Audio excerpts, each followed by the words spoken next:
You're listening to Navigating Elder Care, where you'll find guidance and answers for every step of the elder care journey. Each week, elder care advocate Laura Daniels brings you expert insights and practical solutions to help families and professionals make confident care decisions. Hello, my name is Laura Daniels, founder of Care Advocates and your host for Navigating Elder Care. For years, I have been helping families, medical providers, doctors, social workers, nurses find the right solutions for seniors in transition, whether that is after a hospital stay, a rehabilitation stay, or when the care needs at home have changed. We assist in finding the right care options. I started this work because I saw how overwhelming and confusing the elder process can be. And I wanted to be a guide and a resource for families and professionals. Each week on Navigating Elder Care, we tackle real questions and challenges that families and providers face during care transitions, or just in care in general. I have spent the last 30 years working as a registered nurse, specializing in geriatric care, and I have dedicated my career to advocacy and care transition planning. This podcast brings together my experience and my passion to support you on your care journey. In my business and in my work at Care Advocates, we walk alongside families every step of the way. We meet with families, clients, and providers to create a customized care plan. When someone begins to need more care, or they've had a stroke, or they have dementia, walked out of their home, we get to really know them and understand what the care needs are, whether that is they need help with mobility, transfers, they need help with redirection. We provide them with options based on all of that, based on the budget, their location, their preferred location, their care needs, their emotional needs. We provide them with options such as residential care homes, assisted living communities, memory care communities, and sometimes care at home. We bring in-home care as well, and trusted community resources. We advocate, guide, and educate throughout the entire process. But most importantly, we are here to provide ongoing support and solutions. You can give us a call at 210-669-2222 for support and just any type of care setting that you may need. We can help you with all of that. The care journey should never feel overwhelming. It should feel supported, guided, and understood. Welcome back to Navigating Elder Care. I am your host, Laura Daniels, and today's episode, we are going to talk about that moment many families face when someone is in a hospital or in a rehabilitation stay and they're being discharged, or they're going to a different setting. It can be an exciting time, a hopeful time, but also it can be very scary and with lots of confusions and decisions to make. Everything when it comes to a discharge after a hospital or after a skilled nursing facility stay moves very, very, very fast. And if you are not prepared to what the next steps are, that can cause a lot of, it can be unsafe when you're returning home. If you or someone you love has ever thought, what happens next? What happens after I leave this hospital, or what happens after I leave this rehabilitation, this skilled nursing facility? I am here to tell you exactly every step that you need to take. I will walk you through a discharge planning checklist, key action items, recovery support, resources, and what to ask when you are in that hospital setting and you're about to be discharged, or you are in that skilled nursing facility setting, you're about to be discharged. And at the end of the show, or now, you can, I will provide you with a checklist it's through Medicare, and it's a 4-page checklist, very easy to follow. And this is important that you can have now. So when you do go to a hospital or do go to a skilled nursing facility setting, you have this handy checklist that will help you remember everything that needs to happen, that you need to ask, so that you have a safe discharge back home or back to your community. And ultimately, that is what everybody wants, a safe discharge plan. I will keep you hopefully engaged, asking you questions so that you can reflect as we go. So take a notebook, and here's some great information. What does a hospital stay really look like, and what should patients expect? If you are listening today, there's a good chance that you yourself or someone you love has been hospitalized, or recently hospitalized, or you're preparing for that possibility. And I want to walk you through what really happens inside a hospital so that you feel informed, prepared, and empowered. Because the reality is most people enter a hospital scared, overwhelmed, and unsure what to ask. And that can make the experience so much more difficult than it really needs to be. So let's talk about that a little bit. The first stage, right? Admission into a hospital. A hospital stay usually starts in two ways, either through an emergency room entry or a planned admission, such as surgery or a scheduled procedure. In the emergency room, things move really, really fast. There are rapid decisions, lots of questions, monitors, beeping, lots of staff coming in and out of a room with a curtain usually, or most of the time in a hallway if the hospital's busy. That can feel very chaotic because the goal is stabilization.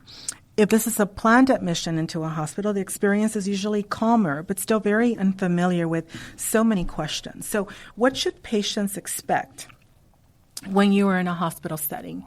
Expect a medical history review, right? A complete assessment. Expect medications to be looked at and changed and reconciled. Diagnostic evaluations such as labs, CT scans, imaging, x-rays, vitals checked at all hours of the day and night. Safety screening. You're going to get a safety screening for falls, cognition, infection.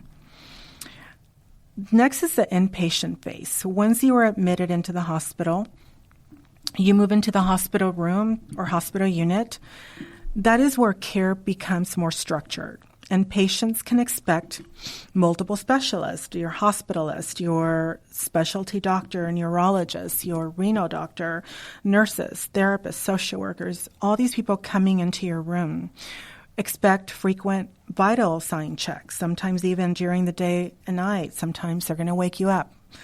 Medication changes. Rounds, when the care team discusses your plan, that's what a round is. You have a care team of doctors and nurses and specialists that are going to talk about why you're there, your condition, and next steps. Sometimes the team will talk with you. Sometimes they will talk about you in the hallway. This varies by hospital. If this feels overwhelming, that's okay. You can remember to always ask and advocate for yourself. You can always say, can you please update me on, in plain language, what is going on with my care? You deserve to understand. It is important to understand hospital care and to understand how the hospital works, and everything is task-driven. This is something that many families do not expect. Hospitals operate based on medical necessity, not comfort or routines or structure or personal preferences. Meals may come at all times. Sleep will be interrupted. Staff rotates often, and nothing feels normal or structured or like a routine. It is very common to feel overwhelmed, disoriented, confused. All of that is normal, and that's why advocacy matters so much. And so how do you advocate for yourself or for your loved one when you are in a hospital setting? Here's some simple steps to advocate for yourself, for your loved one. You always need to speak up, and that means early and often. I would say from the very first day that you're there, questions that you need to ask are, what does the plan look like for today? What are we working towards? What is the goal? Am I going to therapy? Who are the doctors? What concerns should we be looking out for? Do not wait until discharge date to get clarifications and answers to all of your questions. And this matters very much because many patients and family members that enter a hospital, they depend on nurses and case managers to provide all of the answers, and many times they become upset and want to blame everyone that works there. But it's really your responsibility as that patient and family member to advocate for yourself or for your loved one, to really take ownership of your admission, of what is going on with you medically, and ask all of your questions. Bring a notebook. You need to take responsibility for your admission, for your outcomes, for your discharge plan. Write everything down, names of the medications, medication changes. Hospitals move very fast, and so you have to take note of everything. And sometimes it's a good idea to have a point person, someone if you're feeling overwhelmed, maybe having a friend or a daughter or a family member be that communicator for you. Choose one person that's going to reduce the frustration and the confusion and allows you to really plan ahead and plan for discharge. Remember that hospital medications are often changed, whether it's temporarily or permanently. And you need to ask questions. And why was this medication changed or added or removed? Ask about the discharge plan. Remember, this begins on day 1. Families often wait until the last day or the last hours to start asking all of the questions. The best outcomes happen when discharge planning begins as soon as you are admitted into the hospital or as soon as your loved one is admitted into the hospital. What needs to happen before discharge is safe? You have to know your rights. If you do not feel ready for discharge, it's okay to speak up and just ask why you're being discharged. That often would trigger a reassessment, not necessarily a fight with the discharge planner, but if you feel like you're not safe to go home, it's important to really speak up and advocate for yourself and ask why you're being discharged. Advocate as if you are part of the medical team. Again, this is your care, your admission into the hospital. So questions are going to be, some of the few things you can ask is, what is the plan after discharge? When is the discharge? Will therapy follow me? Am I going, if you're in a hospital setting, some of the things you can ask is, am I going into a rehab, a skilled nursing facility, or am I going into an acute inpatient rehab? Who's going to coordinate all of this care? So start writing down all of these names, ask them for a list of recommended skilled nursing facilities, or if you are going into an acute inpatient rehab, ask them for a list of those. It's important to go and tour these skilled nursing facilities. If you're able to have, of course you won't be able to do it, you're in the hospital, but having a family member go and look at these rehabs for you beforehand so that you know where you are going next. One of the things that's important to remember is that a hospital stay is a temporary stop. It's not the end of the story. It is a moment where your health is fragile, routines are disrupted, and decisions matter, and everything moves very quickly. So it is so important that you advocate for yourself, your voice matters, that you ask questions. Don't depend on the hospital to give you and do all this for you. You have to be involved and be proactive in your plan of care. Healing happens in a hospital, and at home, in rehabilitation, in assisted living, or in a supportive care communities, the recovery process continues after a hospital stay. So from the very beginning of a hospitalization, stay focused, plan, and think of every step that will come afterwards. The plan is that you recover and you get better for what comes next. This is so important because the most important care happens after the hospital stay, not in it.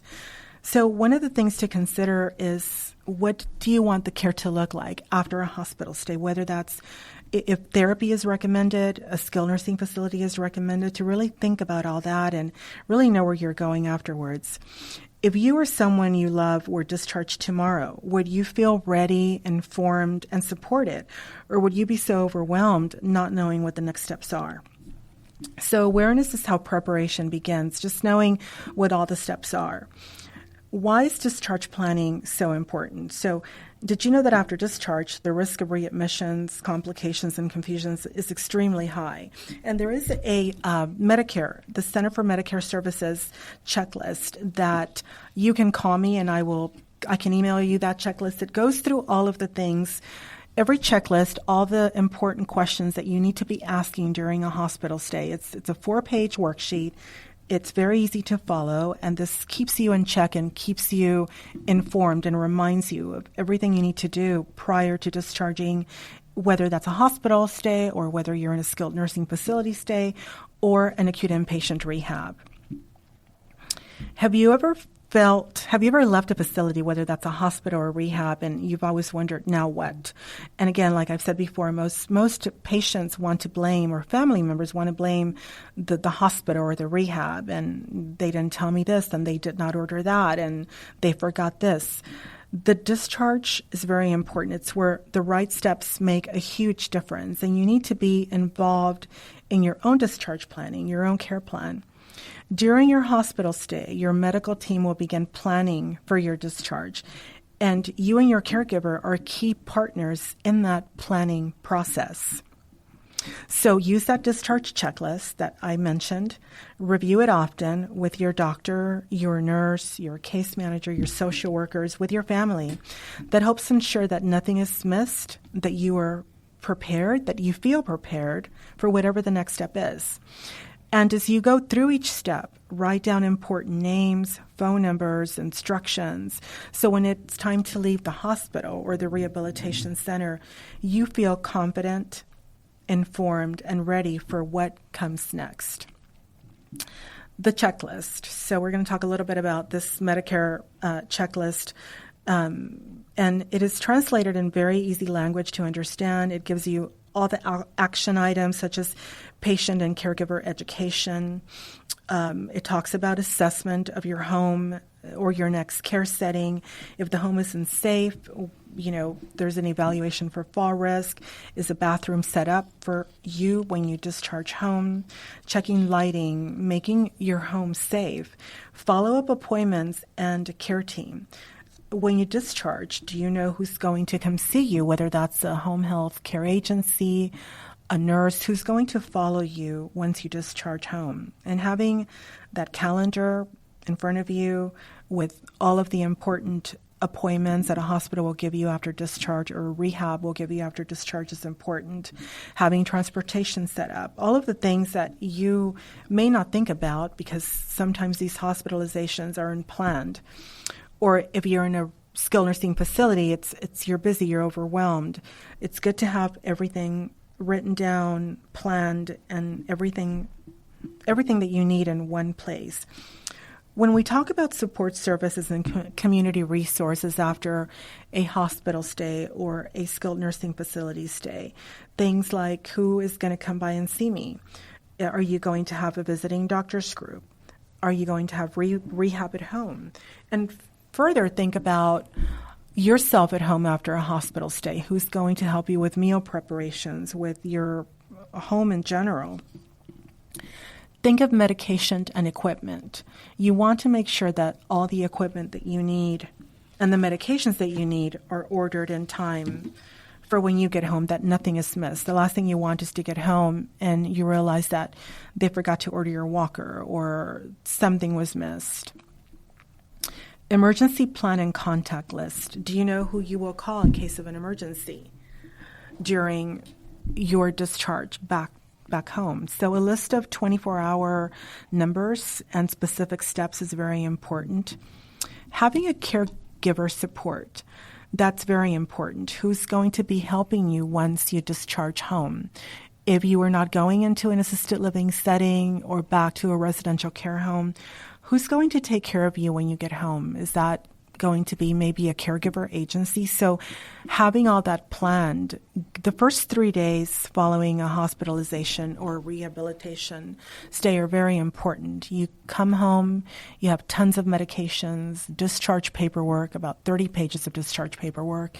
You have new equipment that was ordered. So those first 72 hours are very crucial. And if you don't have anyone there with you to help you and support you both physically, emotionally, to go through everything that you need to go through, then maybe contacting a in-home care agency is a good option. Having a caregiver stay with you the first 72 hours are just so important.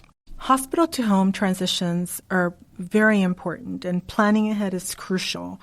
You don't want to walk into the door and not be prepared. And again, having that support to help you for the first few days or even the first few weeks with everything from your checklist, your meal preparations, medication, bathroom safety, sleep environment, all of the resources who are going to come in, and you're going to be discharged with a huge packet.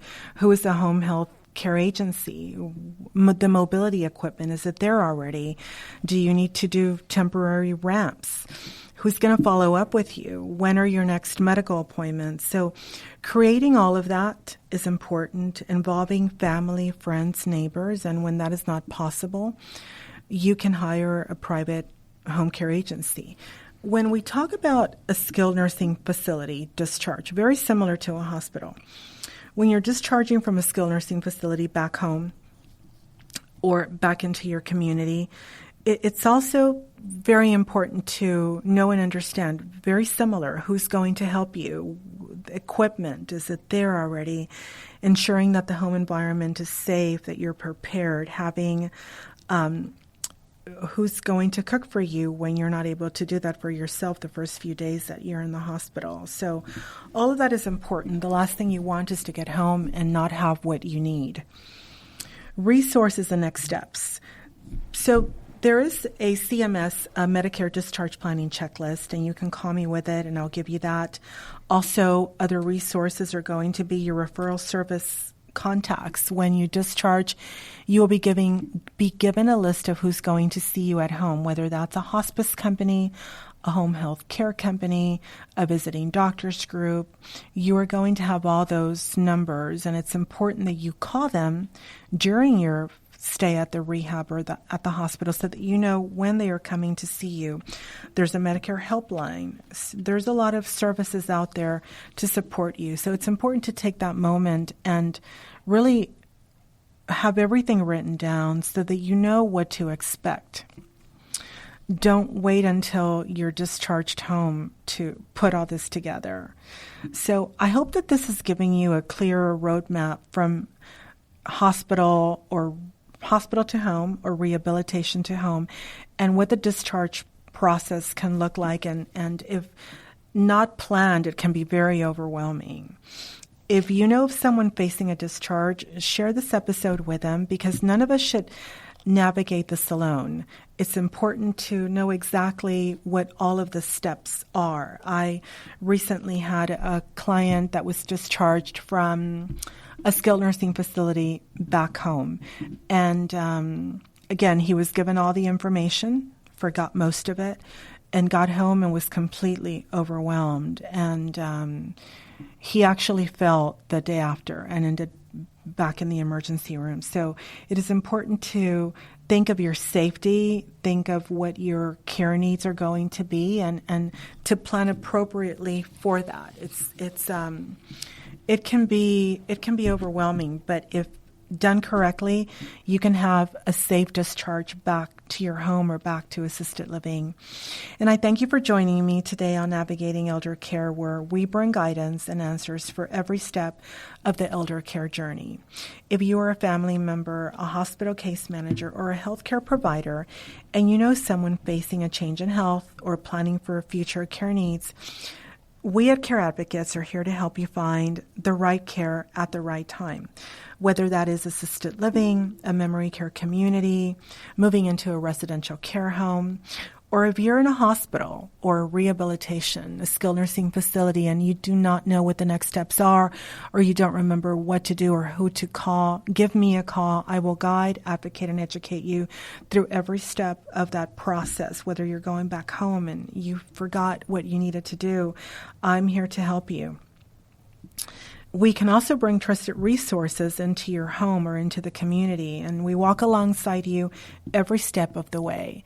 We can connect you with home health agencies if you need a hospice referral, if you need a podiatrist, if you need a visiting doctors group. We can help you with all of that.